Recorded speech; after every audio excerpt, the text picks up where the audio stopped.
Miss Liz, tea time, yeah, making a difference, one cup at a time, tea time, yeah, Miss Liz, tea time, yeah, making a difference, one cup at a time, tea time, yeah. So be sure to grab your tea, grab a seat, and tune in to Miss Liz, tea time. Making a difference, one cup at a time. Tea time, yeah. Tea time, time.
Well, good evening, everybody, and welcome to Tea Time with Miss Liz. That's right. Tonight, we do have trigger warnings going out for this tea time. It will be popping up and down on the screen all night because tonight we are talking about a real life murder. So I do want my viewers and listeners out there to be prepared that this is going to be a deep, raw, strong tea. So let's get started with the disclaimer, and then I'm going to get Sherri in here with a quick bio read of her, and we're going to share a good, strong cup of tea with you all tonight on Tea Time. So the disclaimer for Miss Liz's Tea Time live show. Miss Liz myself is going live using StreamYard. Before leaving a comment, please grant StreamYard permission to see your name at StreamYard.com. Please be advised that the content brought forward for any Tea Time show hosted by myself, Miss Liz, is always brought forward in good faith. However, may bring forward dialogues and opinions that are not representative of my platform. The facts and information are perceived to be accurate at the giving time of airing. All Tea Time guests and audience participants are responsible for using their good judgment in taking any action that may relate to the discussion. The content brought forward may include discussion for some where they may be emotionally at risk. It is significant to know that this show is engaging in discussion forums only to offer and inspire awareness and connection and is not providing therapeutical advice. If you have any questions about the disclaimer or the panelist discussion, you may freely contact me, Miss Liz, through my email at bookingmissliz@gmail.com. Moving forward, should you choose to voluntarily participate in tonight's show in any aspect, I myself, Miss Liz, welcomes you. And should you decide that the show is not made for you at this time, I respect those wishes and will see you at a later show at a later date and time. And again, all tea times are done on Thursday in 2023, unless it's a rescheduled tea time or a surprise guest coming on that wants to have a special second cup of tea with Miss Liz. So a little bit about who I have sharing tonight. I have Sherri Aikenhead joining me, and she's an award-winning communication professional and excuse me, and former journalist who has worked at newspapers and magazines in Halifax, Toronto, and Edmonton. A mother of 3 boys, she is a recipient of the Canadian Process Club Women of Excellence Award, and she was the communication director at the Nova Scotia Department of Justice in 2008 when Karissa Boudreau was murdered. This is her first book. So let's get Sherri in here and let's start to share this tea. Welcome, Sherri. Hi, Miss Liz. Thanks for having me. It is an honor to have you here. Sherri, I'm going to start off, and you know how this works. So who was Sherri as a little girl, and who's Sherri now? Not all that different from when I was little, I don't think. I grew up in a small town, and I was a very curious... Did I lose you? Oh, can you hear me? I got you now. Okay. I grew up in a small town in Nova Scotia, Fall River, and I was a real curious child. I wanted to know why things happened, where, who, what, and I had the makings of a journalist very young. So my grandmother used to say I might have been a bit nosy, and I wrote poems when I was young, and then eventually decided by high school that I wanted to be a reporter. So how young were you when you started reporting? Well, I actually got my first reporting job when I was 16, and it was at a local newspaper writing obituaries. And then they allowed me to start taking photos and then start doing interviews. And yeah, for the next 20 years, I had a very interesting career. And it's always been advocacy journalism and fact-based, but really curiosity still drives me today. I really like the layout of the book that we're going to talk about tonight, and how you respected Carissa's memory. You know, for anybody that is wanting to know what book we're going to be talking about tonight, you can see it in the back. It's called Mommy Don't. Sherri's going to get into it, and I also have the copy here, and we're gonna go deep into this book, and we're going to share Carissa's story. Sherri, I want you to just get started at the beginning of why you got involved in this case, how you got involved in the case, and all that good stuff. Sure. So, as you mentioned in the intro, back in 2008, my journalism career, I had left to go into communications, and I was working in the Nova Scotia Department of Justice. At the time, I knew all the inner back workings of media and the Justice Department. But what really tugged at my heartstrings was honestly a mother like any other mother. I watched on television when Karissa disappeared. And it was about a year later that I sat in a courtroom in the third row and heard her mother confess to murdering her only child. And I felt just the absolute horror and pain of the community and the relatives. And I felt so upset myself as a mother. I just had to know, how could a mother do this? And one day I will write this book. And that was in 2009. And my book came out this year. So, Sherri, let's go back to who is Penny and who is Karissa for the viewers out there that might not know. So this story really starts with an ordinary, funny, loving mother who works at a superstore as a cashier. She grew up in a very small seaside town, and she was very well liked even by her whole family and Carissa's grandmothers and her in-laws.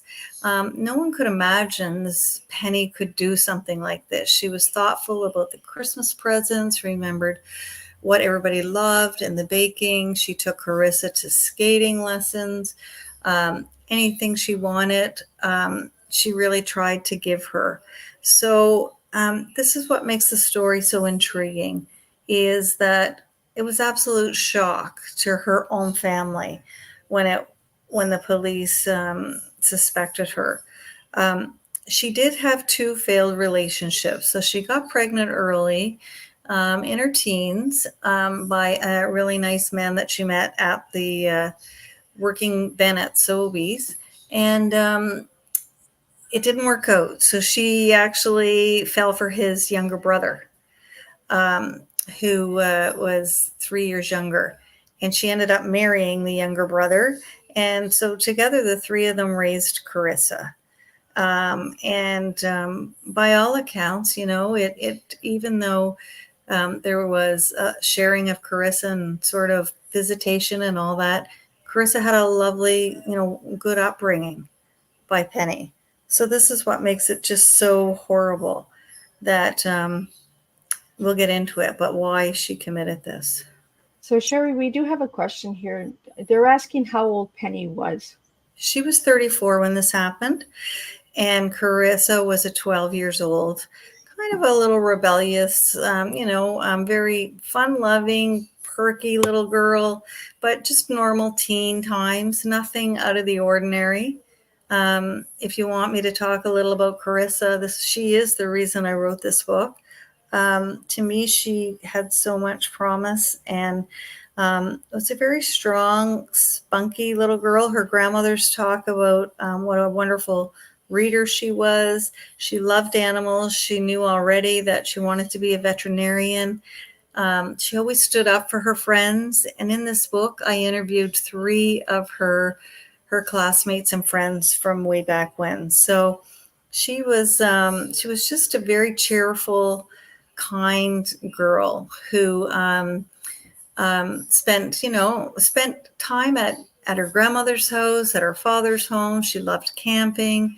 She loved puppies. She had cats, dogs. She just was really sweet, but very confused, about where she should live, which brings us to this story. So, Sherri, how did the search go about? How did the missing of Karissa start? So this is one of the most gripping parts of the book when it opens. And I, too, was moved when I saw Penny go on television. And she appears twice to say, my daughter's missing. We've driven around. We had a Sunday drive to try to have a heart-to-heart talk.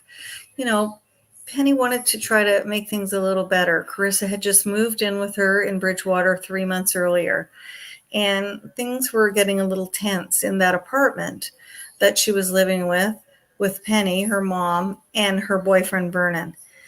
So the story opens with the day Karissa goes missing. It's a blizzard coming in Nova Scotia. The mother and daughter are having a Sunday afternoon ride, and then they stop in a parking lot to get some groceries. And when Penny goes in to pick up a few items, she comes through the doors and Karissa is gone. And that night it snows. It's a terrible freezing evening. And all Karissa had on her feet were 2 pink Croc shoes and a vest. And of course, this in a little small town, when Penny calls the police, this sets off a huge search. So, and this search was not once but twice, correct? So from that moment on, over the next 13 days, Penny goes on television to ask the community, and you may have seen these before, people going on and saying, help me find my daughter. I don't know where she is. And she speaks in the camera directly to Karissa. She says to her, please come home, honey. We miss you. Your grandparents are here. We love you. If you're angry, the community thinks maybe Karissa has run away, or maybe she has been kidnapped. So the mother is distraught. But some people even notice at that time that the mother's not really crying. She's sort of, she has this look about her, deer in the headlights. So she does do, with the police and with the grandmothers and the fathers, an appeal to the public to try to help Karissa. And over the next 13 days, the community gets very involved. They search the riverbanks. They, on their lunch hours, they put signs up all over, her aunts and family all over the community. They, they start to get Interpol involved. They get police from not just our province of Nova Scotia, but right across Maine and the United States, everywhere looking for her. Yeah, because stories like this in Canada are not shared. A lot of people were surprised by this story because Canada, it doesn't share these stories. No, and I think why it really caught everyone by the heartstrings is the longer it went on, people, were worried, like, does someone have her kidnapped? Why haven't we heard from the kidnapper? Or did she fall? Like, was she trying to run somewhere, like away from her mom, just because she was angry about the fighting that was happening in their apartment, the arguing? So it really, the community rallied around, and no one could find anything. There was one pink Croc found in a snowbank before her body was found. And that is when police did not tell the public, but they started to be very concerned that something terrible had happened. I watched all this on television. Many people did. People were donating money. They were wearing buttons. The cashiers at the grocery store where Vernon and her mom and Penny worked, they were wearing Karissa pins and getting donations. They raised $10,000, like, to help with this search within 13 days. So do you know what happened with that money, Sherri? Yeah, that became a little controversial, of course, because at the time they were providing food for the searchers and the rescue parties and trying to help Penny and send over things to help her. She was acting a little suspicious and odd. People started to notice in the community for someone whose daughter was missing. She was shopping and then even went to a movie. Her aunt came down from Ontario to be with her. So something wasn't right, and the community started to feel, what has happened here? It all came to a head, of course, when her body was discovered. So Sherri, if you could share a little, how was she found and who found her? Mm-hmm. Well, it was a Saturday afternoon, and a little boy who was in his car with his mom from out of town, not from here. They were going for a drive along the ocean, and they came into Bridgewater, and the little boy said, "I need to stop for a pee." And the mother pulled over to a little turnaround spot on the bank of a river, and the river flowed into the Atlantic Ocean. So this is the community that I'm describing.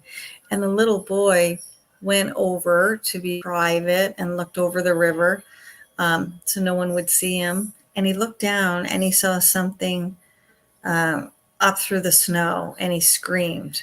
And he said, I think there's a person down there. And it was her frozen toes sticking through the snow. And so immediately they phoned police, and they even carry some trauma today, that little boy, I know, which is so many people impacted. But you can imagine the fear and upset when he comes to learn what really has happened. So the medical examiner comes from Halifax, and the police all come, and poor Karissa is found down by the water, down a bank where she had obviously been rolled down, and her jeans are down, and her Winnie the Pooh underwear are down by her knees, and it is made to look like someone sexually assaulted her, when in fact that wasn't the case at all. But the person who did this wanted to sort of make police think that. So Throw them off the course, right? Exactly. So immediately there's heartbreak that weekend in the community, and there's candle vigils right away because people think this must be Karissa. But unfortunately, the police can't even confirm it for the public until the autopsy is done. And that took a number of a week. But hundreds of people turned out to the local church and were praying that night. And I think they just really felt so sad that, they couldn't protect this child. They had only ever had one murder in the history of the town. And so that this child, innocent child who had only moved there 3 months early, her teachers, her classmates, everyone felt like, how did this happen? There was absolute shock and despair. And of course, at this point, they have no idea that it's the mother. They won't know that for a long time yet, for months later. I think it's really sad that she went to that degree, not to get caught and to get away with it. She almost did get away with this case. As we spoke prior to the interview, Sherri, is, had it not been for some undercover investigation and stuff, she might have gotten away with this. You know, it's so frightening to think that she almost did get away with murder, because the police had no evidence, they had no witnesses. But what they did have, and they were hearing, and people were starting to call the police after Karissa was found, a lot of arguing going on between Vernon and Penny, who up until this point, you know, they had been very much in love, living by themselves in this walk-up apartment. He had just proposed to Penny.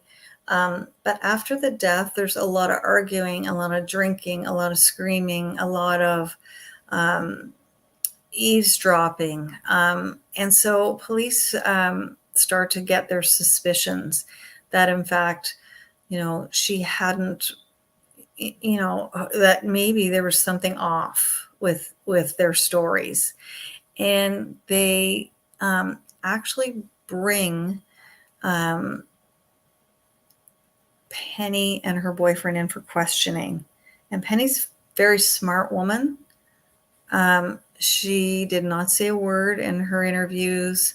So they couldn't, you know, they didn't have a lot to go on. But Vernon, the boyfriend, it becomes very clear to the police, you know, this man has a previous record of assault. He's kind of has a drinking problem. He's a very low self-esteem. And they start to wonder initially, was it him?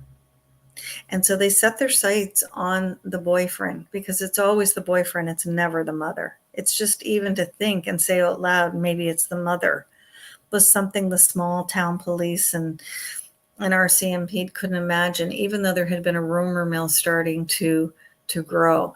So by February 14th,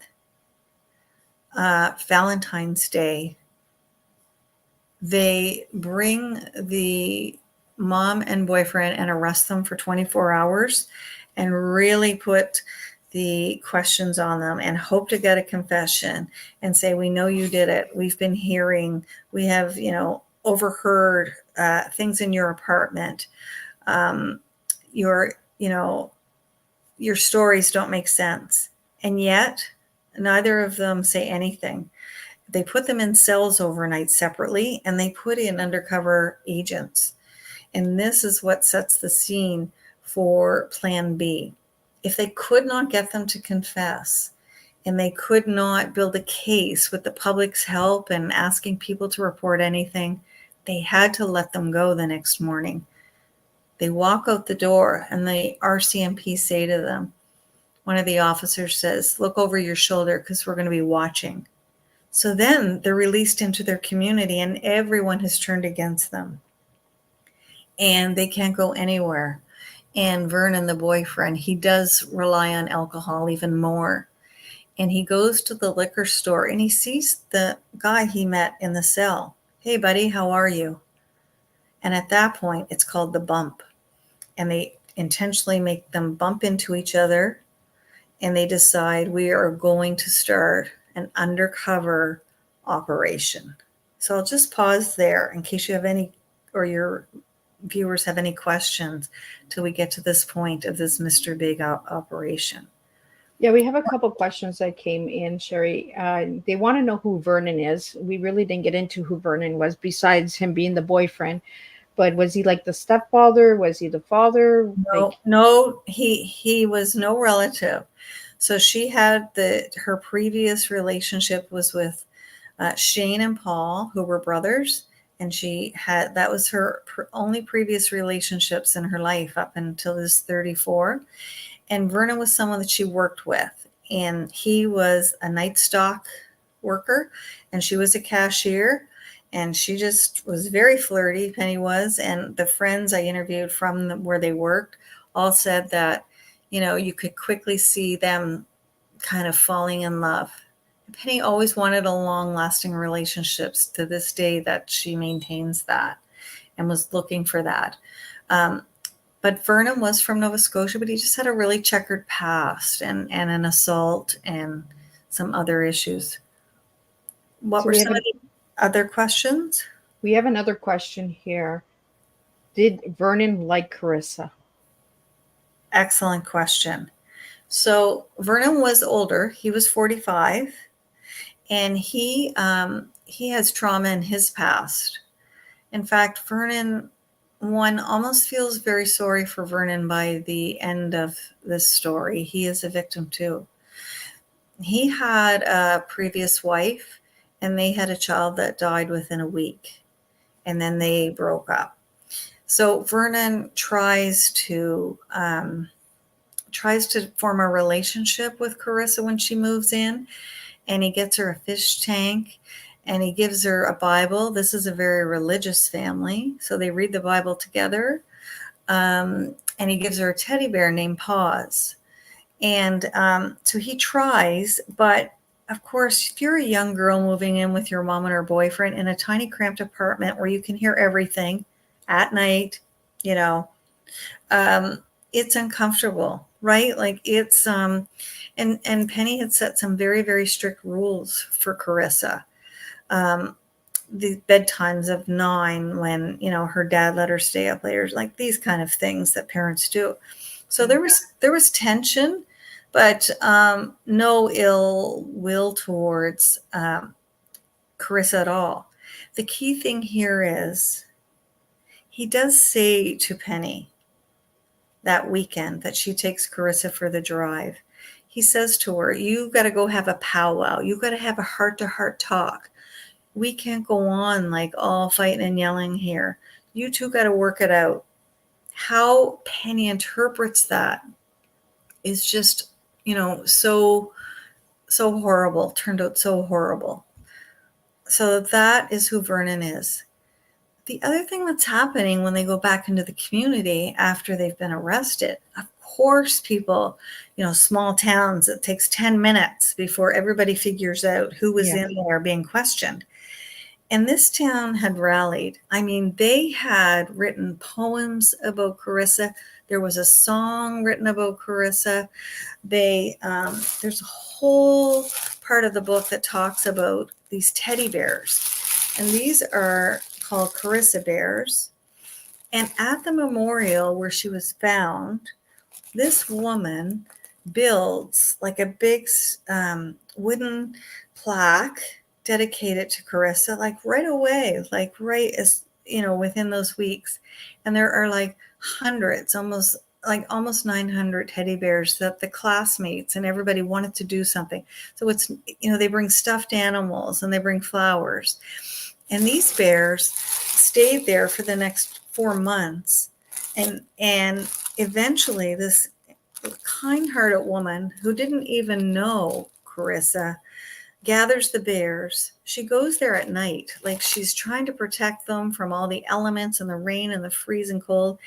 And she's, men are coming. Like she told me this story about a man who wrote, something to Karissa on his matchbook and placed it at the memorial. People were just so tormented and saddened.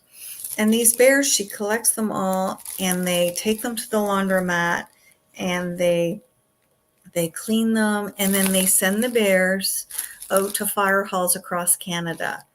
And on it says, for you, in loving memory of Karissa Boudreau, 1995 to 2008. And the woman who did that gave me this bear when I wrote this book. And I just think that's just speaks to how people felt they had to do something to show how, they were affected. Well, and we talked about this before we went live. It was the impact of the community, right? The betrayal of the whole community was taken advantage of by Penny. It was so hard for the community to find out what's going on. When are they going to catch the killer? Is there a killer within our midst? Like people were driving, locking their doors, which they normally don't do in these small towns. They were driving their kids to their sports events. They were terrified because no arrest, like nothing. So when they brought in Penny and Vernon, that changed everything because suddenly they didn't feel there was like some strange murder among their midst. They thought this is someone who lived here. This can't be. And yet Penny and Vernon have to leave. They leave Bridgewater, move to Halifax by April 1st because there's so much pressure and so much anger in that community. I mean, they had felt, were we duped by this woman who went on TV and told us, like, who begged Karissa to come home? Like, they didn't know really what happened. That doesn't come out. They don't really find out until that day I was in court, but just the rumor mill and the Facebook pages and the videos. So to move into I guess I would say the next key part of this story is the RCMP join forces with the Bridgewater Police, and they launch a Mr. Big operation. And in Canada, that means you are able to, if you get warrants and go before the judge, you can wiretap and you can do almost anything to eavesdrop and set up a mob organization kind of business. And then what they did was, remember Vernon bumped into the guy in the liquor store? Well, I tracked down the undercover operator who came in, and he became Vernon's best friends for the next 4 months. And he gave them odd jobs, delivering packages here and there and getting paid for it. And they had no money. By then, the $10,000 was gone, and they weren't working. And so Vernon works for this organization, and he is so happy. He's like, I'm going to turn my life around. But Penny still, I think Penny might have had something to do with the murder. So he tells his pal, this plainclothes pal, that he thinks, I have my suspicions. And undercover Steve, he's become Vernon's best friend, his boss. I mean, he takes them to Montreal, to Newfoundland. They're traveling together. It's all about earning trust because they want a confession. The police need some kind of evidence. And so when Vernon says, I think she might have had something to do with her daughter's murder, it cracks everything open, because then undercover Steve says, we should focus on Penny. So they lure her. They say, Vernon, we need a woman now to help us in our business. Meanwhile, Vernon thinks this business is fantastic. In fact, he even sees a W5 documentary about Mr. Big undercover operations. And he says to undercover Steve, man, the police, we got to look out, if they're still looking around at Penny, they set up these operations. And undercover Steve thinks he's been found out. But no, Vernon has no idea that the man sitting beside him is one of the best undercover operators. So they pull Penny in. He says, we need a woman, and Penny agrees to join. And that is her downfall. They bring in a female undercover, Karen, and day to day, their lives are doing like just doing runs of deliveries, this and that, but they take them out for dinner. They wine and dine them. They tell them they're going to buy them a house. We'll buy you a house if you get promoted and if you keep working so well. And then Penny says, do you think you can help me with some of my legal problems?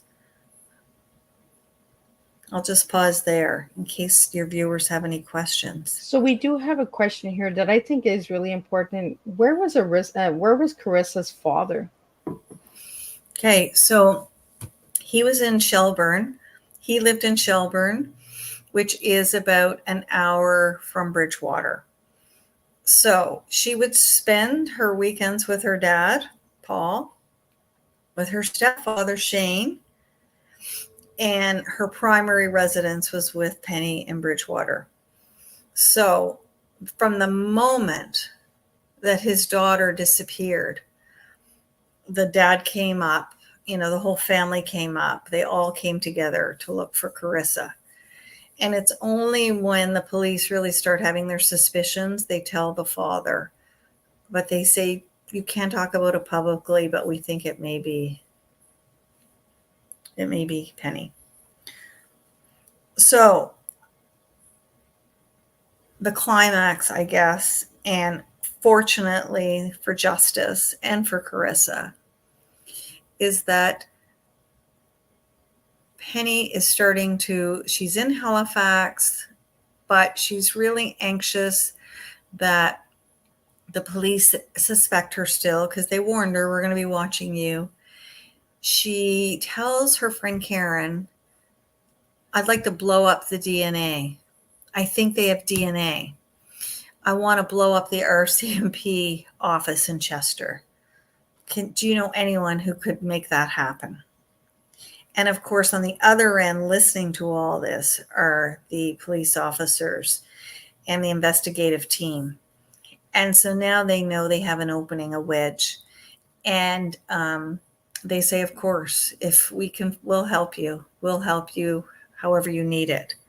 But before we can do that, you're going to have to meet the boss, the Mr. Big. You're going to have to tell him why you need this gone and what actually happened in order for them to get rid of your problem. So we have another question here for you, Sherri. Did Penny suffer from mental illness? So no.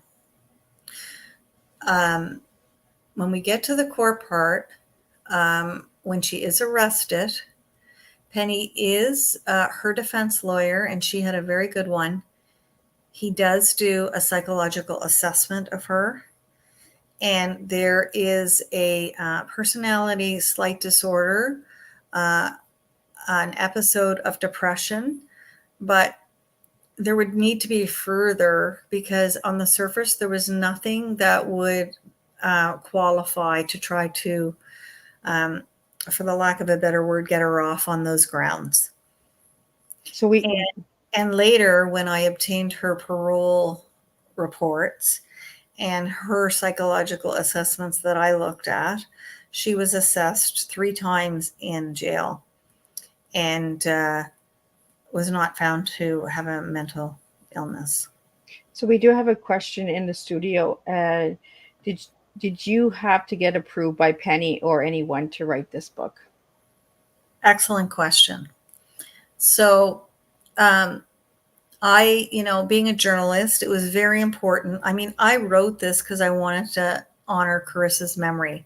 So the very first person I started with before I even got going was someone in her family, and it was her aunt, Chastity. And I picked Chastity because she had written a victim statement on behalf of the family. The family was so traumatized by all this that she would be kind of the spokesperson back in 2008 and 9. So I met with Chastity 3 times before we developed trust. And she also wanted to honor her niece's memory. And she fully cooperated with the book, and she read the entire book cover to back before it was published. I did ask her dad to participate, but her fathers have really tried to move past this, and they did not want to participate. I also wrote to Penny in jail 3 times. She has never spoken to a reporter or never commented publicly since this murder.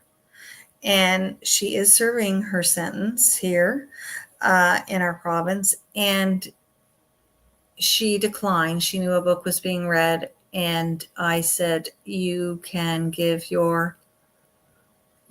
give people better understanding. They're all still searching for the why. But she declined.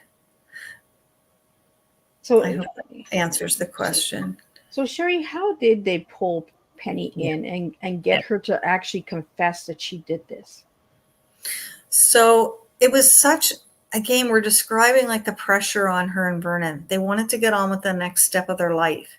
So when she thought she had an out with this, person, this crime operation that we're going to, get them a new home in another province, take them away, she saw that as her opportunity. And so they say, okay, come to this hotel and you can meet this under Mr. Big. And you two have a private meeting, and then they will take care of your problems. Remember, it was the DNA and the evidence she was most So she does in that hotel room that day in June. By now it's June. So this undercover operation, which cost roughly $1 million, took from, it was actually quite fast because it went from February to June. And Penny in that room tells Mr. Big exactly what happened, and that she thinks DNA may have been found because the police have found the clothing, and she needs it to disappear so that she doesn't go to jail. So she doesn't realize she's confessing to someone who has a videotape and is taping the whole confession. She does do a reenactment. She even offers to drive the Mr. Big down an hour away down to Bridgewater and show him where she did everything. Every part of the story she walked them through, including where she killed Karissa and where she left her. So, Sherri, I want to get it out there because when we spoke before this interview, it was a premeditated murder. I want the viewers and listeners to understand that. This was not just a moment they went for a drive. This mother actually planned it. So if you could share a little bit of that, Sherri, because I think that's really important for the viewers and listeners to understand that this was not just an argument and just went. No. And you know what's so sad and heartbreaking? Even the undercover operator that I said was friends with them for so long, he didn't know how exactly what had happened. He was in the next room watching this through a screen, and he was so sick by what he heard. She did strangle her daughter, and she did take with her twine to do that, and she packed it in the car that day. And then she took Karissa's clothes after it happened and put them around town, like tried to get rid of the evidence. And he was watching, and he just threw up as he heard this.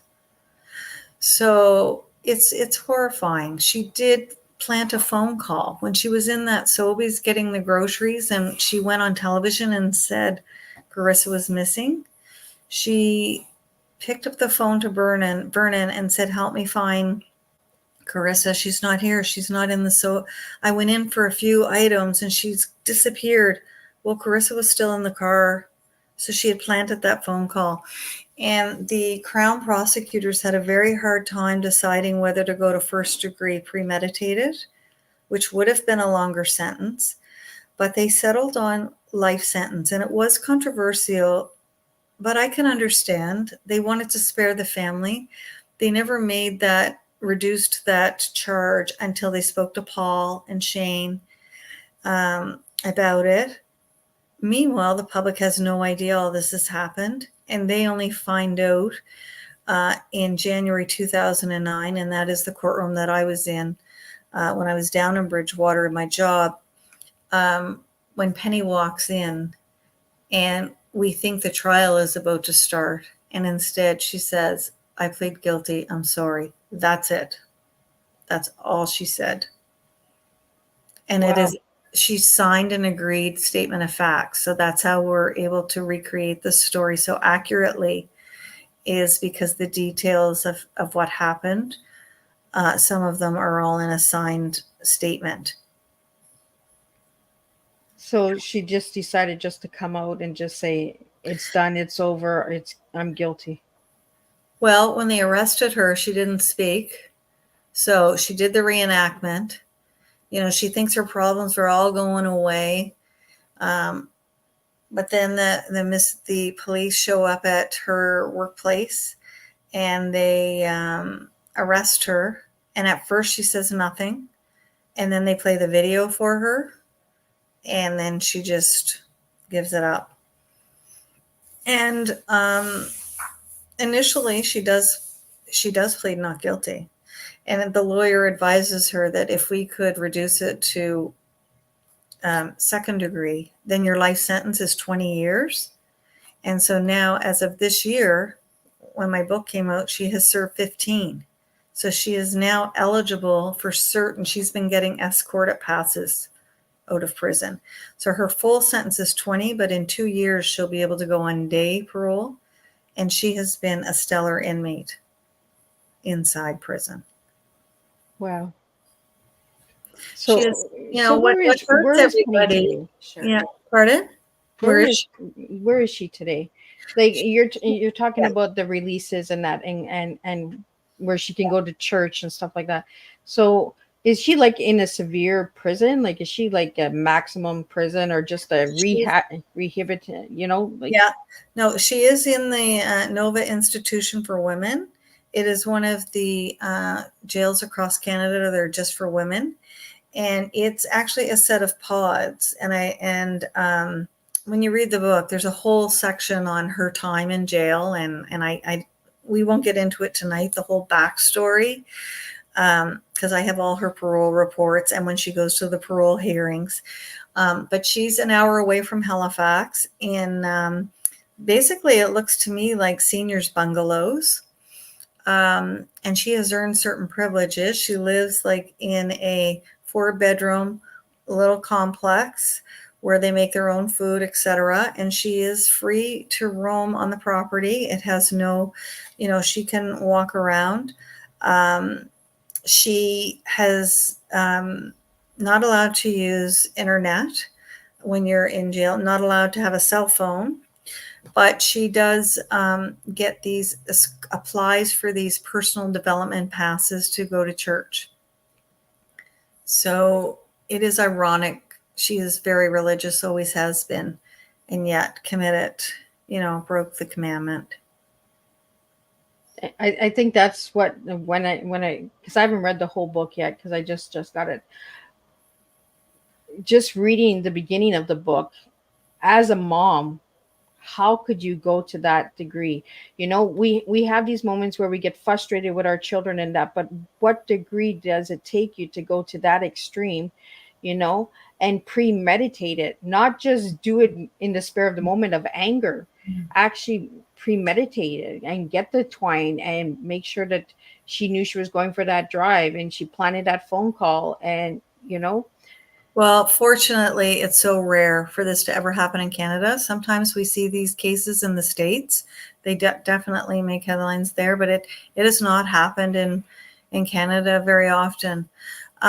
She says she interpreted Vernon's comment that you got to do something about this as she took it literally, and that was her interpretation of I've got to kill her. And, it's just, as you say, it's just unfathomable that you would go from, she had so many options. She could have asked Karissa to move back in with her dad an hour away. She could have suggested she live with her aunt or her grandmother's but at that time in her life, she did this and was quite calculating and cold about it. So we have a question here for you, Sherri. How does the family feel about Penny today after coming out and saying she did it? So if there's a lot of that in the book, her husband, or Paul, Karissa's father, he says he could never forgive her. She's never ever said, explained why or shown any remorse. So no one visits her. None of her family visit her on either side. You'll read in the book that I did go to Penny's stepmother's. I went to her home and met her sister and her stepmother, and they do not visit her. And her stepmother, I want to bring it back to Karissa because really that's what motivated me. When I met Karissa's grandmother, who was Penny's stepmother, my heart was just broken because it's still a shrine, her home to her. She has pictures of Karissa still all in her living room. She had a stroke after Karissa died. This girl was just such a joy for so many people. And so none of them visit her, and none of them, her dad did reconnect with her, but I don't believe he visits her. So we have another question, Sherri. Does the community do a rally or a memorial for her?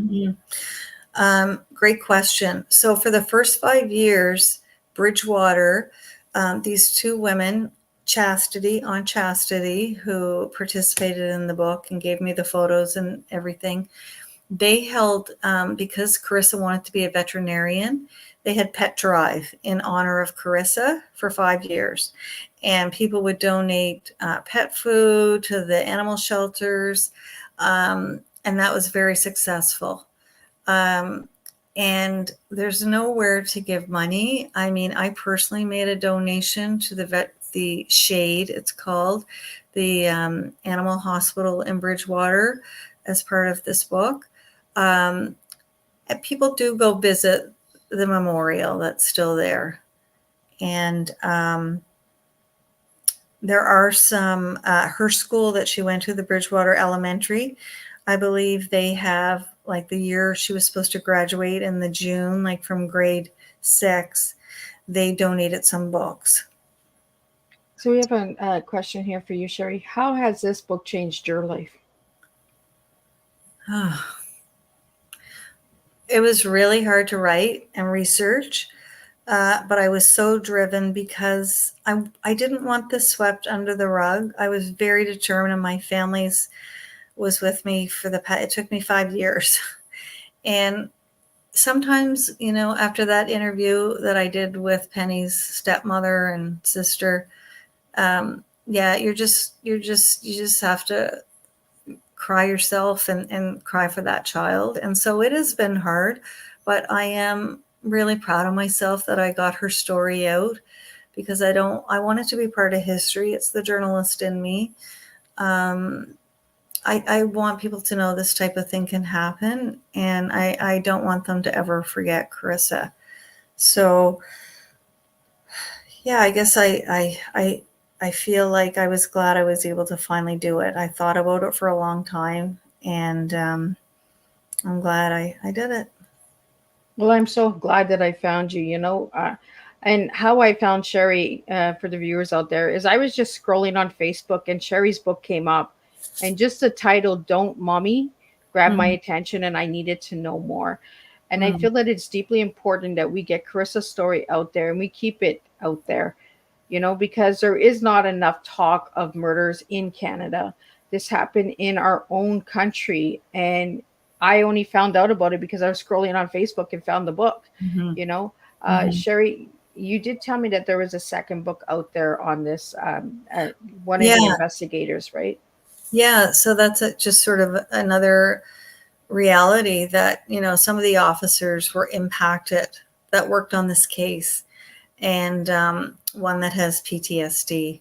He did sort of a different take on it, but it just kind of speaks to the, sort of like how that affected them on the inside. The other thing is, when you read books like this, it does make you think about what are people capable of. But then with Karissa, some things live on, like her memory. And the young girls, we didn't talk about that. I interviewed 3 of her friends who were 12 at the time and are now 27. And those young women, they too still honor her. And I think one of them wrote me and said, after she read it, and it was triggering for her. Of course it would be. And the interviews we did, she said, I'm glad that we learn more about Karissa in the positive, because Penny portrayed her as such an argumentative little girl. And so I think that really made me feel good. You said, how did it affect me? Like, for that one woman who's now works at the Bridgewater Hospital, she feels like her friend has been honored and she can be more at peace. So we have another question here. Are any of the proceeds of this book going towards the family? I haven't given any to the family. It was to the veterinarian animal shelter in Karissa's name. So, Sherri, before we wrap up, I want to lighten it up for the viewers out there. I want to get your tea, because I'm sure your tea has a lot to do with this story. So if I give you the letters TEA, what words would you give me? Well, I mean, I think I'm a caring person who is sensitive to others. And, in journalism, those were the kind of stories that always attracted me. Um, I want to help by telling the story of others and help them in their need. I guess that's what I'm about. Mm-hmm. So, Sherri, what is the outcome of the book? Where would you like to see this book go? Mm-hmm. Well, there's been thousands and thousands of copies sold. It is on Amazon, and where I live, it's in every chapters in Indigo, and you can order it through that store. But um, I've been approached about a podcast and whether we could tell through audio, Karissa's story. So we're thinking about that, but I would never do that without the family's support. So Sherri, sharing this story tonight on Tea Time, what doors would you like to have open? I want people to think about a few things, hopefully when people are so frustrated, or if they find themselves in that situation, they just walk away. I want to think about our parole system and leave that, have discussion about that, because I think that's important. What is a life sentence? What should it be? And also to think about redemption and can people be rehabilitated? I guess that's where I see the story. Just thinking about the different issues at play in this book, and